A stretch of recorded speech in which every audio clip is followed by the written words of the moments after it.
Viral di media sosial video seorang pria yang bekerja jadi driver ojek online, ojol, untuk tambah biaya ke Amerika Serikat. Pria yang diketahui bernama Andri Sukmana ini tinggal Depok, Jawa Barat.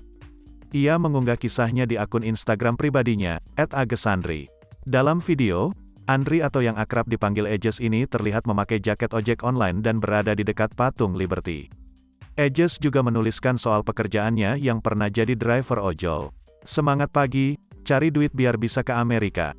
Dari pagi sampai malam, demi cita-cita," tulisnya. Dikutip tribunnews.com dari akun IG @agesandri, Sabtu, tanggal 1 Januari tahun 2021.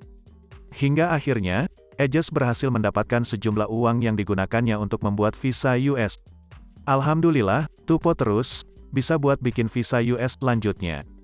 Kini, video yang dibagikannya viral dan mendapat beragam komentar dari warganet. Ada yang memujinya hingga mendoakannya.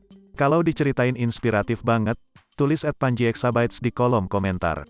"Setelah lihat video ini, gue termotivasi buat nabung dan kerja, biar bisa mewujudkan impian dan harapan," tulis @andika muharman. Begitupun akun @evadewita yang memuji kisah Ejes, "Mantap bang, gak ada yang gak mungkin."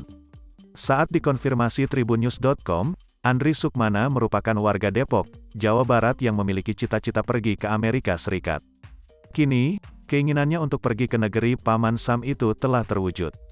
Tepatnya, pada akhir 2018 hingga 2019 lalu. Awalnya, ia melamar pekerjaan di Amerika Serikat dan diterima.